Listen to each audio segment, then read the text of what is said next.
The one way to actually measure spiritual progress is happiness and joy and love. A lot of people will either fake it to the world or even pretend to themselves that they are holy people because they follow a holy book and a set of rules and they think that is what it means to be a good person.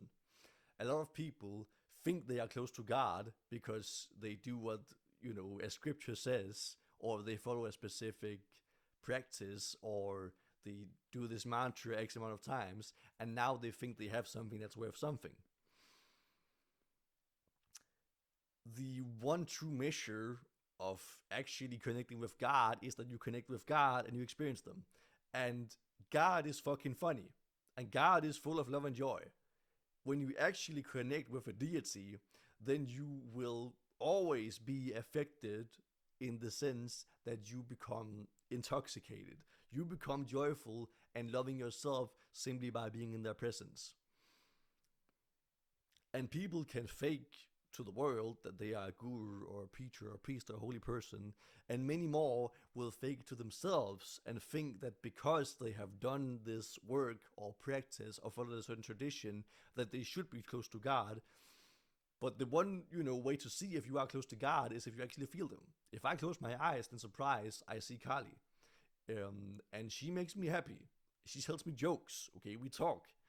And when you are close to God, it is impossible to not be happy. It is impossible to not be joyful and loving, okay? I laugh way more in a day simply by listening to Kali than listening to the world, okay? Kali has a great sense of fucking humor. She has a lot of dark humor. And God is playful and God is childish, and they are quite literally full of love and joy. If I just sit in meditation for long enough with Kali, then I will just feel blissful. I will just feel relaxed and like happy, okay? If I sit for long enough, then I will just have an orgasm. Sometimes she will touch me on the chest and I will just have a body wide orgasm from being touched by her. A person who genuinely has achieved any value spiritually, has actually realized God, or has actually found a deity, will naturally be blissful. They will be at peace. They will be relaxed. Okay? They will be happy. They will be joyful. If a person is being serious, okay, if a person has, what might you call it? If they are unhappy, basically, if a person is serious, if a person is low energy, low vibration, then they haven't found God.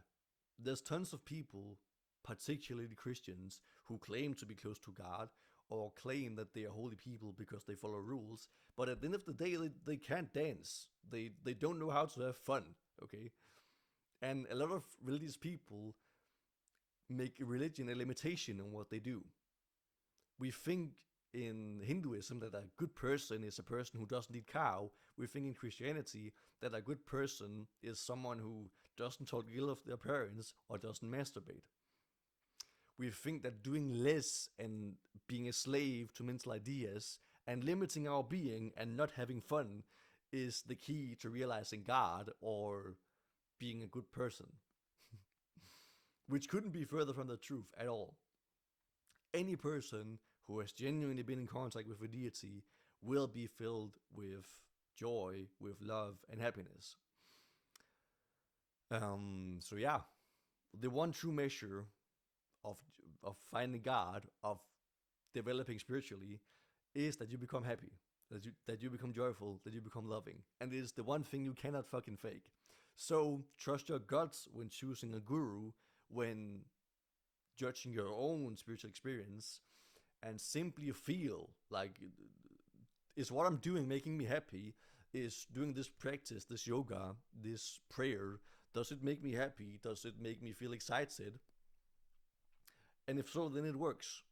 If your prayer makes you feel excited, then it works. Sometimes when I pray to Kali, then I will have orgasms, okay? When I pray in ways that are inauthentic to me, that I don't actually want to do, then it doesn't work and I don't feel anything. If you feel something, then it works. And when you see people in the world who feel something, then it's because what they did worked. Okay, so trust your gut, don't trust your mind. So many people will have all this religious nonsense and bullshit, and it doesn't mean anything. So trust your heart, trust your feelings. Bless you.